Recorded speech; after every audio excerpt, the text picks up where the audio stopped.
আজকে ভিডিওটা সকাল থেকে শুরু করলেও পুরো ভিডিওটা কিন্তু সকালে শ্যুট করতে পারিনি। তো মূলত ভিডিওটা আজকে বিকেল থেকে একেবারে রাত পর্যন্ত একটা রুটিন তোমাদের সাথে শেয়ার করব। তো সকালের কিছু ক্লিপস আছে, তো ভাবলাম সেগুলোকেও অ্যাড করে দিই।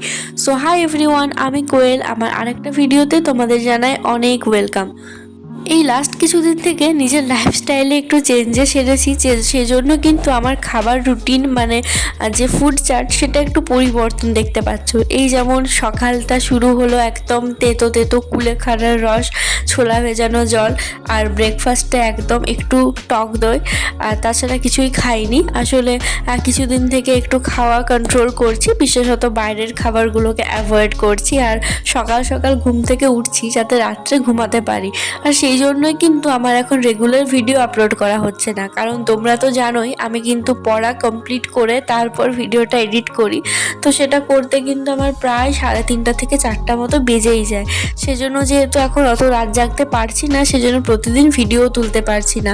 তারপর একেবারে তুলেছিলাম বিকেলবেলা থেকে 5টা বাজছিল, তার আগে পড়াটা কমপ্লিট করলাম। আসলে অন্যদিন কিন্তু দুপুরে ঘুমাই, কিন্তু আজকে না একটু মেঘলা ওয়েদার আছে, অনেক জায়গাতে ঝড় বৃষ্টিও হয়েছে, বাট এদিকে ঝড় বৃষ্টি হয়নি। ওই যে একটু মেঘলা ওয়েদারটাই ছিল, সেজন্য কিন্তু একদমই ঘুম পাইনি।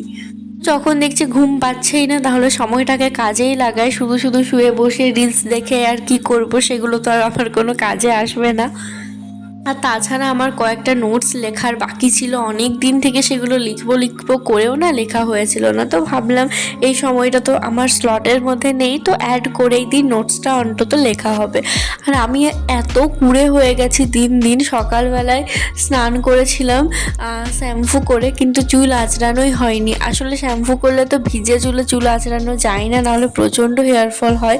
তো একটু পরে করব করে না, আর আমার ছাড়ানোই হয়নি। আর বিকেলবেলাতে মনে পড়ছে যে আমি তো একবারও চুল ছাড়াইনি, আর এত মাথাতে জট হয়ে গেছিলো।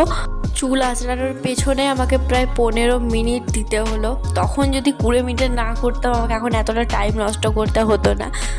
যাই হোক, বিছানা গুছিয়ে একেবারে চুল ছাড়িয়ে মুখে ফেস ওয়াশ করে রেডি হয়ে গেছিলাম। আর আজকে সকাল থেকে কি পড়েছি সেটাও বলে দিই। আজকে কিন্তু বেসিক্যালি ম্যাথ করেছিলাম, অনেক দিন ম্যাথ করিনি, মানে এই সপ্তাহে আমি কিন্তু একদিনও ম্যাথ করিনি। তো সেজন্য ভাবলাম যে একটু করি, না হলে যেগুলো করেছি সেগুলো তো ভুলে যাবোই, আর নতুনও কিছু করতে পারবো না। এই কদিন করার পর যেটা বুঝলাম, আমার দ্বারা এই ম্যাথটা একদমই হবে না। মানে যদি একদিন না প্র্যাকটিস করছি তাহলে পরের দিনই ভুলে যাচ্ছি। বাট ম্যাথ জিনিসটা সকলের কাছে একটু বেশি ইজি লাগে, কারণ একটা সূত্র যদি বোঝা যায় তাহলে সেটা থেকে বাকিগুলো করা যায়। কিন্তু কি জানি আমার কি হয়, একটা সূত্র যতই মনে করি আমার কিছুই মনে থাকে না, অ্যান্ড এটার সলিউশন কি আমি সেটাও জানি না। আর চেষ্টা করলাম, সেজন্য আজকে পুরো সকালটা আমার ম্যাথ করতে গেল। যে টু ডু লিস্ট বানিয়েছিলাম সেই মতো কিন্তু কিছুই ফলো করা হয়নি। আর এখন পড়ছিলাম জিকে থেকে ভূগোল অনেক দিন করা হয়েছিল না, আর ভূগোল থেকে করেছিলাম পুরো ভারতের যে টপিকগুলো আছে সেগুলো ভূগোল থেকে করেছিলাম। নোটস বানাইনি, কারণ বইটিতে পুরো একদম নোটসের মতনই দেওয়া আছে, তো নোটস বানানোর দরকার পড়ে না সেজন্য। আর এইটা না আমি অনেক দিন আগে পড়েছিলাম, মানে পুরো ভারত চ্যাপ্টারটা, তো ভাবলাম এটা একবার পড়েই নিই। তোমরা আমাকে অনেকে জিজ্ঞাসা করতে যে জিকে বই কোনটা কিনেছি, তো এটা না আমি এবছর কিনিনি, 2024-এই কিনেছিলাম তরুণ গোয়েলের। অ্যান্ড প্রতি বছর মনে হয় একই থাকে, বাট এবছরও নতুন বার হয়েছে। এবছরেরটা হচ্ছে জেনারেল নলেজ 2026, আমি যেটা নিয়েছি 2024-এ সেটা হচ্ছে জেনারেল নলেজ 2025। বইগুলোতে সেরকম কোনো চেঞ্জেস আসে না, ওই যা কারেন্ট অ্যাফেয়ার্স এগুলোই কিন্তু অ্যাড হয়, কারণ এগুলো তো তোমার এমসিকিউ বই নয় যে প্রিভিয়াস ইয়ার্সের কিছু কোয়েশ্চেন দেবে। আর প্রিভিয়াস ইয়ার্সের বলতে আবার মনে পড়লো আজকে ইংরাজিও করা হয়নি। তো দেখি যদি রাত্রে সবগুলো মেকআপ করতে পারি তাহলে রাত্রে জাগবো, আগে যেমন জাগতাম। আর যদি না পারি তাহলে কিন্তু বেশি চাপ নিয়ে করে কোনো লাভ নেই, তো সেটা তখন বাদই দিয়ে দেবো। এখন যে পড়ার স্লটটা আছে সেটা হচ্ছে 6টা থেকে 10টা। আর এই 4 ঘন্টায় কিন্তু আমার এখন 2টো সাবজেক্ট করা হয়ে যায়, কারণ অনেকটা তো এগিয়ে এসেছে। আর আগের টপিকগুলোর সাথে নেক্সট টপিকটা অনেকটা কানেক্টেড থাকে, সেজন্য আগের মতো টাইম লাগে না। কিন্তু হ্যাঁ, যদি কোনো ক্লাস দেখার থাকে তাহলে কিন্তু অবশ্যই টাইম লেগে যায়। ক্লাস দেখতেই তো 1 ঘন্টার বেশি লেগে যায়। আমি দেখি ভিডিওটা অনেকটা মানে 1.5x কখনো 2x স্পিড দিয়ে, কিন্তু তাও না আমার অনেক বেশি টাইম লাগে। আর যেহেতু একটু জল পড়ছিল, মানে জল হালকা পড়ছিল, বাট ওয়েদারটা ঠান্ডা ছিল, তো সেজন্য মাকে বললাম একটু ভেজিটেবল চপ বা কিছু একটু বানিয়ে দিতে। তো সেজন্য আমি গ্রেড করে দিলাম যেগুলো করতে হয় আর কি, আর মা এটা বানিয়ে দিল। আমি এখন বাইরের খাবার একদমই খাচ্ছি না, যেটা খাবো সেটা বাড়ির খাবারই খাবো। বাড়ির খাবার খেলেও খুব একটা বেশি প্রবলেম নেই, বাট বাইরের তেলে ভাজা সব কিছু এখন পুরো অ্যাভয়েড করে চলছি। আর যে রোজই ভাবি যে পরের দিন সকালবেলা উঠবো, যোগা করব, বা মর্নিং ওয়াক তো যেতে পারবো না, আর তো ছাদে একটু হাঁটবো ভাবি, কিন্তু কোনো দিনই আর করা হয় না। আর এমন পজিশন হয়ে গেছে বিকেলবেলাটাতে তো আমার পড়তেই টাইম যায়, আর যদি ফাঁকা সময় থাকে আমাকে এখন ছাদে যেতে প্রায় মনে হয় আমি 2 মাস থেকে ছাদেই যাইনি।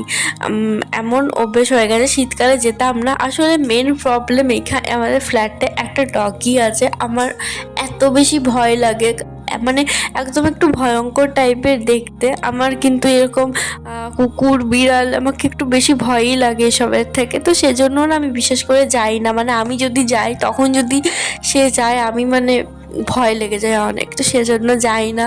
বাট এবার থেকে দেখি আরেকটু সকালে ওঠা ট্রাই করব। আর আজকে পড়াটা একটু বাকি ছিল, তো 10টার দিকে ডিনার করে তারপর যেটা বাকি ছিল সেটা একটু কমপ্লিট করে নিয়েছিলাম। আজকে ছোট্ট করে তোমাদের সাথে আমার বিকেল থেকে রাত পর্যন্ত একটা রুটিন শেয়ার করলাম। আগে নিশ্চয়ই দেখবে যে রাত বলতে 3টা, 3:30, 2টো, 2:30 তো বেজেই যেত, বাট আজকে রাত বলতে স্বাভাবিক রাত যেটা সেটাই। অন্যদিন 10টাতে কমপ্লিট হয়ে যায়, কিন্তু আজকে 11টা পর্যন্ত টাইম লেগে গেল। তারপর এখন 12টা বাজছে, আমার ভিডিও এডিট করার ছিল। খুবই ছোট্ট করে ভিডিওটা শেয়ার করলাম, কারণ সেরকম কিছুই ক্লিপ তোলা হয়নি। আর আমি চেষ্টা করব আরও আগের মতো ভিডিও দেওয়ার। আর তোমরা যদি কিছু টপিকে ভিডিও চাও বা যদি কিছু জানতে চাও আমার কমেন্ট করো, আমি সেই টপিকে ভিডিও বানাবো। আর আমার চোখ মুখ দেখে দেখো, বুঝতেই পারছো জাস্ট 12টা বাজছে, কিন্তু আমার চোখের কি অবস্থা। মানে আমরা না অভ্যেসের জিনিসটা, সব কিছুই মানুষের না, সব কিছু অভ্যেসের উপর নির্ভর করে। যখন যেটা অভ্যেস করব তখন কিন্তু সেটা সেই হিসাবেই কিন্তু আমাদের সব কিছুই চলবে। তো এটা এখন আমার অভ্যেস হয়ে গেছে, দেখি অভ্যেসটা কতদিন থাকে, কারণ ভালো অভ্যেস আবার বেশি দিন থাকে না। তো যাই হোক, চলো ভিডিওটা আজকে এখানেই শেষ করছি। সবাই খুব ভালো থেকো, সুস্থ থেকো, দেখা হচ্ছে অন্য একটা ভিডিওতে।